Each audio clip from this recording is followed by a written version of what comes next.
Interrumpimos esta programación de France 24 para ir hasta Egipto, en específico a la ciudad de Sharm el Sheikh, al sur del Sinaí, en donde en minutos iniciará una ceremonia con tintes de cumbre internacional a la que asistirán al menos una treintena de líderes. Ahí vemos en pantallas al presidente de Estados Unidos, Donald Trump, junto al presidente egipcio Abdel Fattah al-Sisi. Ambos son los anfitriones de este encuentro en el que se llevará a cabo la firma de un acuerdo para la paz en la Franja de Gaza. Ocurre 2 años después del inicio del cautiverio de los rehenes israelíes tras el ataque de Hamas al sur de Israel, pero también del inicio de la ofensiva israelí en la Franja de Gaza. Con más de 1.200 muertos en Israel, 251 rehenes, 20 de ellos que hoy regresaron a la libertad, y más de 67,000 muertos en el lado palestino, en el enclave en la Franja de Gaza. A esta cumbre, les decíamos, asisten líderes de más de 30 países que estarán presentes para poder asistir a este encuentro histórico que marcará un hito y el fin de la guerra en la Franja de Gaza. Por lo menos ese es el objetivo. Hay que decirlo, a la cita no acudirá la representación de Israel ni Hamas, pero tampoco estará presente Irán. Es decir, los protagonistas no estarán presentes en esta firma de acuerdo de paz. Antes de llegar a Egipto, hay que decirlo, el presidente de Estados Unidos aterrizó en Israel justo cuando eran liberados los últimos rehenes con vida, 20 secuestrados por Hamas. Ahí se reunió con Netanyahu, Benjamín Netanyahu, el primer ministro israelí, con quien dio un discurso de honor ante la Knesset, el Parlamento israelí. Ambos dijeron estar dispuestos para la paz y que querían lograrlo juntos, y también Trump dijo en una frase icónica que se trata de un nuevo amanecer para Medio Oriente. Ahí está, decíamos, el mandatario republicano junto al presidente egipcio pronunciando un discurso, acompañados ambos de miembros de su gabinete. Minutos antes veíamos la llegada no solamente del Air Force One al aeropuerto de esta ciudad balneario al sur de Egipto, sino también de otros mandatarios que estarán presentes en esta reunión. Ahí tenemos a Donald Trump precisamente pronunciando un discurso. Hay que decir que esta puesta en libertad de los rehenes israelíes también se dio a la par y en paralelo de la puesta en libertad de al menos unos, o más bien casi 2,000 rehenes prisioneros palestinos que permanecieron en cárceles por años, en cárceles de máxima seguridad en Israel. Ellos llegaron ya un primer grupo hacia Ramallah y fueron transportados a lugares como Gaza, pero también a Egipto y a Cisjordania. Este es un acuerdo presentado por Estados Unidos, una propuesta de paz presentada por Estados Unidos y que fue aprobada por países de Medio Oriente, y también que cuenta con el visto bueno de varios países de Occidente y de los aliados de Estados Unidos y de Israel, y que hoy se concretará con la firma en presencia del presidente de Estados Unidos y del presidente egipcio frente a mandatarios y líderes mundiales. Vamos a este salón donde se lleva a cabo este primer encuentro.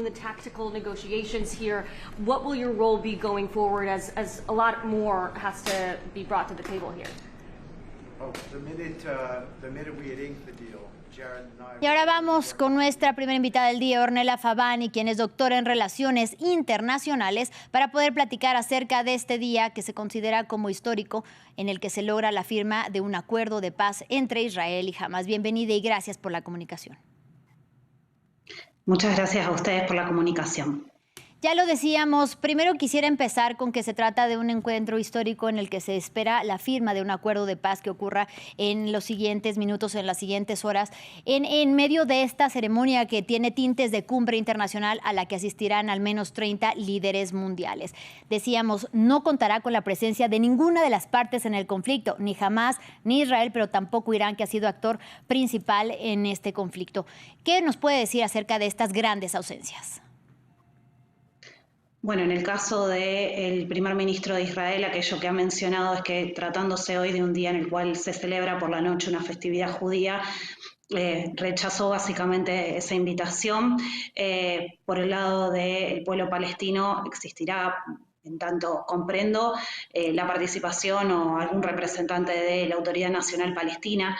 Y en el caso de Irán ha mencionado que no podía participar, por más de que recibió la invitación por parte de Egipto, de un encuentro en el cual iba a posiblemente estar presentes actores que no solo lo habían atacado, esto pensando en la posibilidad de que participase Israel o la propia participación de los Estados Unidos, o que incluso le estaban aplicando sanciones, porque no olvidemos que hace apenas algunas semanas los actores firmantes del Plan de Acción Integral Conjunta vuelven a aplicarle sanciones a Irán por su programa de desarrollo nuclear. Dicho esto, es un momento que se ha estado esperando tras más de 2 años, dijéramos, al menos 2 años, una semana de guerra, del inicio de la ofensiva después del ataque de Hamas. Ahora le pedimos que nos espere un momento para poder escuchar a estos líderes, a los presidentes de Egipto y de Estados Unidos.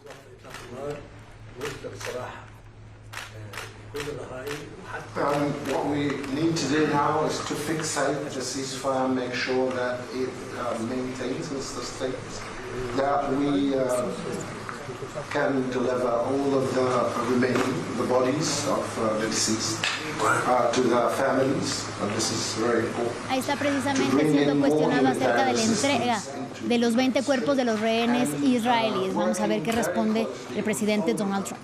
The rest of the steps that should be taken to make this successful. Mr. President, you did very great. Thank you.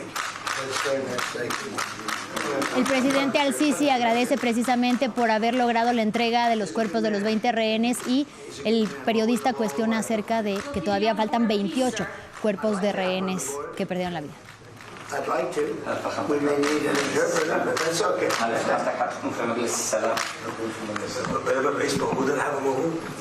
long as the president, His Excellency, presides the board of peace, I'll be there. We've had many leaders want to be on the board, actually, the Board of Peace. It's taken on, Steve, I'd say a life of its own. Do you want to discuss that, what's happened? I think we have a long list of applicants to be on the board. Everybody wants to be.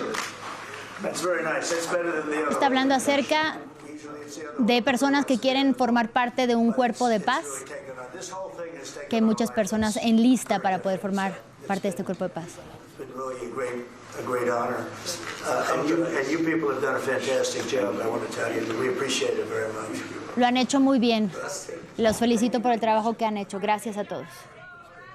Bien, teníamos ya más bien las últimas conclusiones y las preguntas, pero vamos a regresar con nuestra invitada, la doctora Ornella Fabiani. Doctora, decíamos, esto se logra a muy grandes costos. Más de 2 años de la ofensiva de Israel, 1,200 muertos israelíes en el ataque del 7 de octubre, pero también más de 67,000 muertos del lado palestino. ¿En qué momento llega precisamente esta firma de paz y por qué es importante haberla logrado pese a todas las víctimas en este periodo?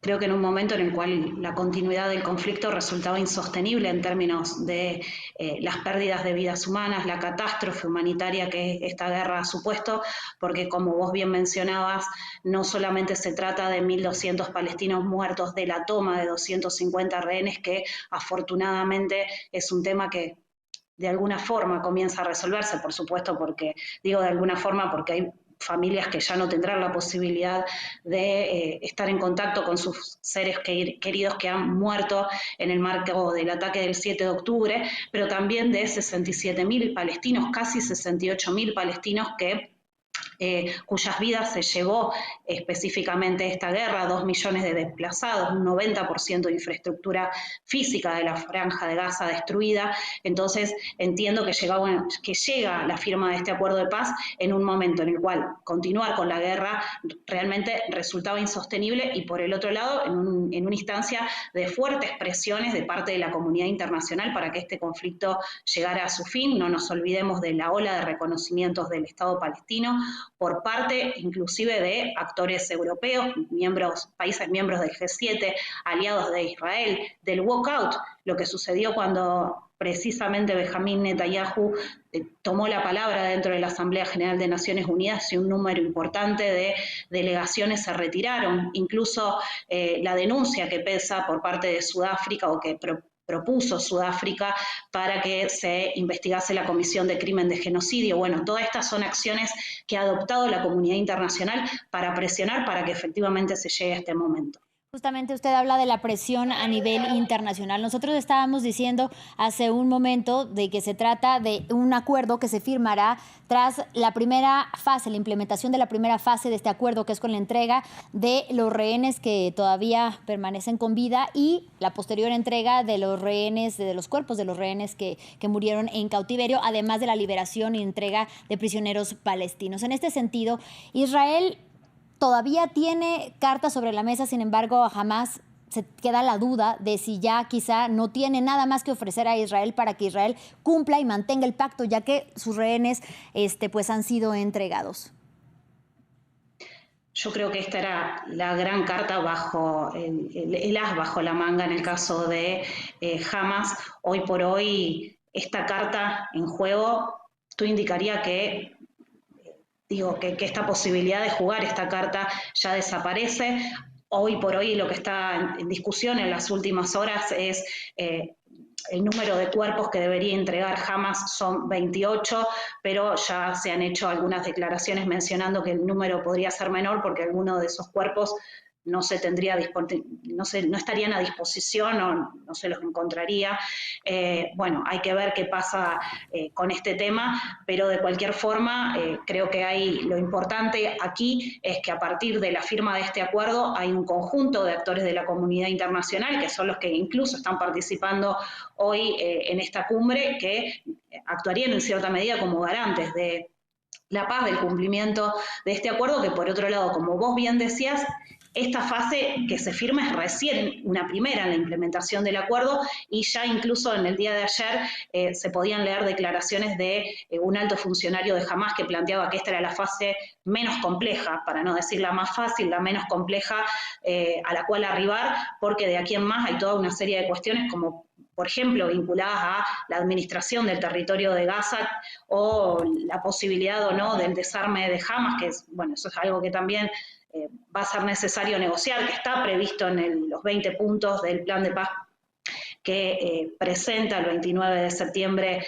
el presidente Trump, y bueno, son cuestiones en torno a las cuales deben avanzar las negociaciones. Justamente usted hablaba acerca de los cuerpos de 4 rehenes, se mencionó, Hamas publicó una lista de estos cuerpos, más bien de los nombres de los cuerpos de los 4 rehenes que serán entregados, lo cual ha sido tachado ya por el ministro de Defensa israelí, Yoav Gallant, como una manera de fallar a los compromisos pactados previamente y ha amenazado, inclusive ya a través de un tuit, que cualquier falla o cualquier falta de compromiso pues generará la reacción inmediata de Israel. Podríamos estar ante ya pues quizá una promesa de romper un pacto que todavía ni siquiera ha sido firmado si jamás se ve en la dificultad de entregar cuerpos? Todo parecería indicar que sí, pero creo que salirse de este acuerdo tampoco va a resultar tan fácil en función del rol que está jugando Donald Trump como artífice de la paz, como garante de la misma. De cualquier forma, entiendo que hay que ser cautos porque también hay antecedentes que nos indican que deberíamos serlo. Ya Israel rompió unilateralmente el alto al fuego precisamente a principios, los primeros meses de este año, en el caso de Hamas también ha manifestado cierta reticencia con respecto al tema del desarme. Entonces, bueno, todo esto indica que más allá de la algarabía del momento, es necesario ser cautos. ¿Qué decir acerca de estas, pues todavía negociaciones o estos puntos todavía considerados espinosos contenidos en un acuerdo de 20 puntos en total? ¿Cuáles son los que todavía preocupan quizá en medio de una gran lucha o esfuerzo por una paz duradera? Bueno, sin lugar a dudas, el tema del desarme de Hamas es una de estas cuestiones. Ayer también leía algunas notas de funcionarios de Hamas que decían que las armas pertenecen al pueblo palestino y que en condiciones de ocupación es muy difícil que la totalidad de incluso la población pueda deshacerse o estar dispuesta a deshacerse de estas armas. Este es un tema. También hay quienes han mencionado que están, o sea, digo, individuos más vinculados a las negociaciones han planteado la posibilidad de que tal vez lo que entregue Hamas sean armas ofensivas, como por ejemplo los misiles de corto o mediano alcance que podría disponer, de los cuales podría disponer este grupo, pero bueno, ese es uno de los temas, y después hay otras cuestiones por negociar, como por ejemplo, cómo se va a avanzar en la retirada, o sea, Israel va a continuar esa retirada de los territorios palestinos. ¿Cuándo? ¿En qué tiempos? Amén de ello, ¿qué va a pasar con la administración de los territorios? Está previsto que se cree un comité palestino, tecnocrático y apolítico, pero quienes van a conformar parte o quienes van a formar parte de este comité, cuya labor va a estar supervisada por una junta de paz, que es la que presidiría Donald Trump y que también tendría participación del ex primer ministro británico Tony Blair. Bueno, todas esas cuestiones no están aún resueltas y son las que están por trabajarse o que deberían trabajarse, en torno a las cuales deberían girar las negociaciones de las próximas etapas de implementación de este acuerdo. Nosotros también hablábamos hace un momento acerca de que en medio de la ofensiva israelí en la Franja de Gaza, además Israel tenía abiertos por lo menos 5 frentes en Medio Oriente. Y justamente Donald Trump habla de un nuevo amanecer para Medio Oriente. ¿De qué dependerá, tras esta firma, que realmente se logre que el conflicto no aumente aún más las tensiones entre los países de Medio Oriente, más allá de lograr la paz entre Hamas e Israel? Bueno, en realidad también todo depende de el rol que jueguen estos otros actores, por ejemplo, los hutíes en Yemen. Digo, el caso de Irán, también son actores que tienen sus propios objetivos, sus propios intereses, su propia agenda y que han estado involucrados de alguna u otra, o sea, ya sea directa o indirectamente, también en este conflicto, digo, el conflicto entre Israel y Hamas, y cuyo accionar también redunda en la inestabilidad regional. Insisto, por ejemplo, el caso de los hutíes con sus ataques a los buques que atraviesan el Mar Rojo, bueno, el caso de Irán, que también se ha visto en un hecho sin precedente histórico, envuelto meses atrás en una guerra con Israel. Bueno, son cuestiones que van, en algunos casos, en paralelo, tienen que ser también resueltas, ¿verdad? Hablando específicamente de Netanyahu, de Benjamín Netanyahu, el primer ministro israelí dentro de su país. A lo largo de todo este tiempo hemos hablado de presiones internas y externas. La presión internacional para que frene la ofensiva en la Franja de Gaza, pero también la presión interna para que se logre recuperar a los rehenes y los cuerpos de los rehenes restantes. En ese sentido, ya una vez regresan los rehenes a casa, ¿consideras que quizá el pueblo israelí, aquellos quienes estaban en contra de cómo estaba manejando el conflicto Benjamín Netanyahu, puedan de alguna manera perdonar o quizás sentir un poco más de simpatía hacia el premier? Yo lo veo muy difícil, sobre todo porque hoy por hoy quien es visto como artífice de esta paz, como la figura que ha tenido el rol protagónico es la de Donald Trump, y eso ha quedado claro en la plaza de los rehenes con los vítores hacia la figura del presidente norteamericano. Pero no podemos dejar de lado o perder de vista que este grupo también ha rechazado fuertemente la política del primer ministro israelí, que entienden que antepuso los objetivos de guerra a las vidas de sus familiares y seres queridos. Además, bueno, la figura de Netanyahu es una figura que ya hace tiempo viene siendo objeto de debate por las causas de corrupción, por distintas políticas que ha llevado adelante, y bueno, entiendo que esto quede atrás resulta difícil. Y del lado palestino veíamos una primera entrega de prisioneros en estos autobuses que salían de prisiones de máxima seguridad en Israel. Ha habido polémica inclusive en cómo llamarlos, si prisioneros palestinos o inclusive rehenes palestinos, porque muchos de ellos no habían sido sometidos a procesos judiciales antes de ser encarcelados, muchos de ellos también más de 20 años, inclusive 30 años de cárcel. ¿Cómo tomar su regreso a una Gaza además prácticamente destruida y a un lugar donde la atención médica, la salud, pero también la alimentación, pues probablemente no sea la más óptima para quienes han pasado tanto tiempo en cautiverio?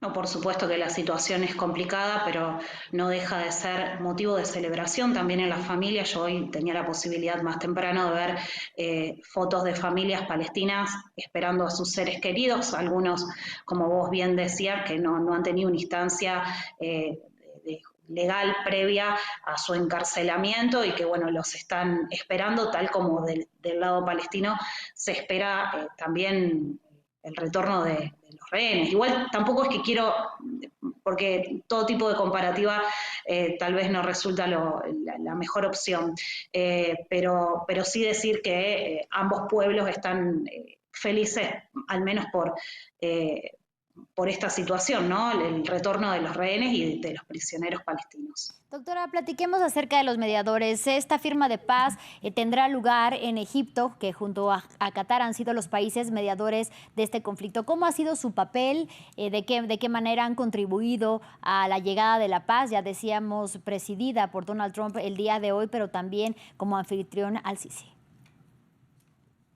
Bueno, realmente el rol de los mismos ha resultado muy importante. En el caso de Egipto, no nos olvidemos que se transforma en mediador luego de haber sido el primer país árabe en firmar la paz con el Estado de Israel allá por la década del 70. Es un país también que tiene una frontera compartida y por ende también una preocupación en materia de seguridad latente en función del deterioro de la situación en Gaza y cuáles serían, o sea, la preocupación de Egipto redunda en, sobre todo, qué ocurriría a partir o cuáles podrían ser las implicancias que podría sufrir a partir del deterioro de la situación en esos territorios. Y de allí el interés en encontrar una solución a este tema. Y en el caso de Qatar, bueno, también decir que Qatar es un actor que, por un lado, uno de los grandes lineamientos de su política exterior ha sido una de las herramientas, más que lineamientos, una de las herramientas de su política exterior ha sido el recurso a la mediación, en torno a la cual tiene una enorme trayectoria y en este caso es un actor que estuvo en condiciones de mediar en este conflicto, porque no nos olvidemos que tiene un vínculo muy cercano a Hamas. Hay una oficina de Hamas dentro de su territorio. El emir de Qatar fue el primero en visitar la Franja de Gaza luego de que la misma quedase bajo control de Hamas en el año 2007, pero también es un actor que tiene un vínculo por demás de importante con los Estados Unidos, ha sido designado incluso aliado estratégico extra-OTAN por el gobierno de Biden, y Estados Unidos tiene su mayor base aérea fuera de su propio territorio, en Qatar, que es la base de Al-Udeid, y esto, bueno, posicionó favorablemente a Qatar para poder mediar en este conflicto, ¿verdad? ¿Qué decir acerca de la presión o más bien de la participación, sobre todo de los aliados de Occidente, pero también de países como por ejemplo España, que han sido muy firmes frente al rechazo de la ofensiva israelí en la Franja de Gaza? ¿Cómo han llegado o qué han contribuido? ¿Cuál ha sido su contribución para llegar a este momento de la firma de paz, doctora? Bueno, yo creo que esta contribución ha sido muy importante. No nos olvidemos que salvo algunos casos de un número acotado de países europeos que habían reconocido a Palestina previo al ingreso a la Unión Europea, países sobre todo de Europa del Este, la gran mayoría de los países europeos no reconocía a Palestina, hasta tanto se da esta ola de reconocimientos del Estado palestino. Ya encontramos que, bueno, en un primer momento el reconocimiento de España, de Noruega, de Irlanda y más recientemente, y en el mes de septiembre último, el reconocimiento por parte de otros actores como el caso de Gran Bretaña, Portugal, que también actuaron en dicha dirección y bueno, esto marcó un antes y un después en función de la posición que hasta el momento tomaban los actores europeos en relación a esta disputa, ¿no? Doctora, regresemos por favor al tema acerca de las garantías. ¿De qué dependerá o quiénes serán estos observadores que tendrán como tarea pues vigilar y hacer cumplir de ambas partes, tanto de Hamas, el grupo islamista palestino, como de Israel, el cumplimiento de este acuerdo de paz que ha llevado más de 2 años? Vos me consultás por la Junta de Paz Árabe o en realidad por la fuerza de estabilización que se piensa disponer. Así es, como los garantes de que los acuerdos sean cumplidos y en términos prácticos, si no se cumplen, ¿quién tendría que hacer, de alguna manera, sancionar a las partes por no cumplirlo, si esto existe, por supuesto? Bueno, en realidad yo creo que el gran garante son los Estados Unidos, que, bueno, ha asumido la labor de, en definitiva, impulsar este acuerdo. También los mediadores, entre otros mediadores, se encuentran países árabes, como mencionamos el caso de Egipto y de Qatar. Y bueno, nada, yo pensaba en términos de esta fuerza especial para garantizar la estabilidad en la zona, pensando también de que también iba a tener un involucramiento en dar cuenta de la aplicación de los términos de los acuerdos firmados, ¿no? Fuerzas de paz de las que justamente hablaba hace unos minutos el presidente Donald Trump en presencia de Al-Sisi en esta primera conferencia. Esta firma de paz todavía no inicia, sin embargo va a estar precedida por una especie de cumbre, decíamos, especie de cumbre internacional a la que asistirán al menos 30 líderes del mundo, a nivel mundial.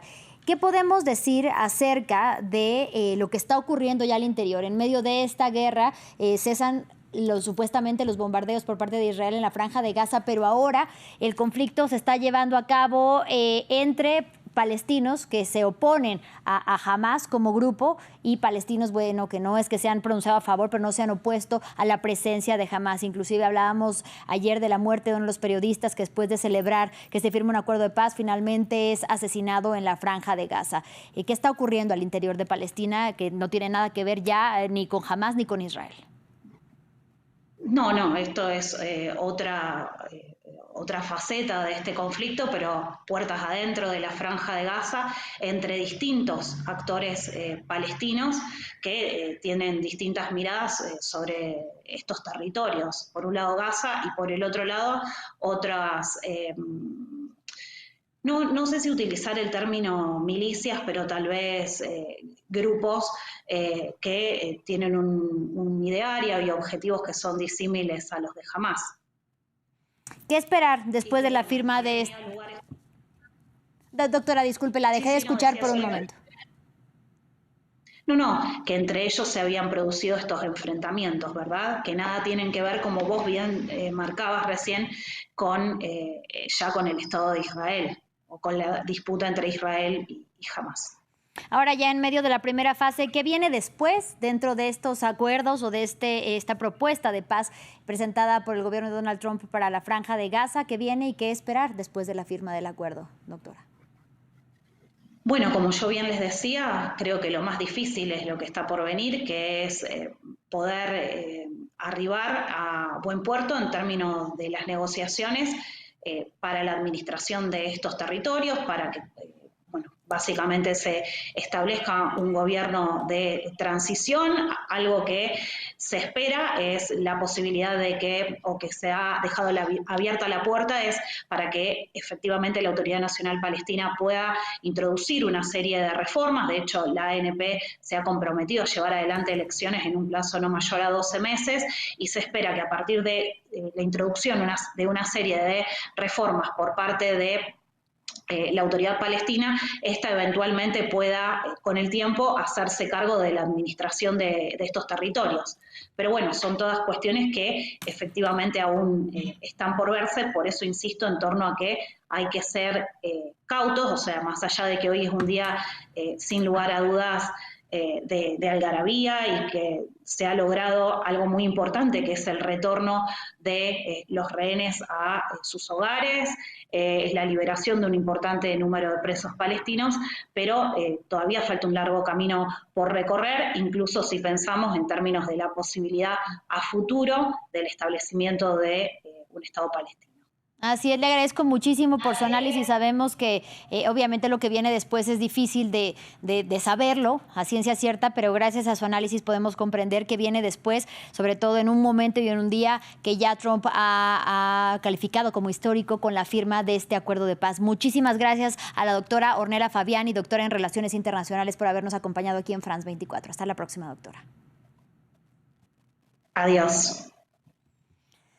Fin del informativo. Gracias por su compañía. En breve regresamos con más información.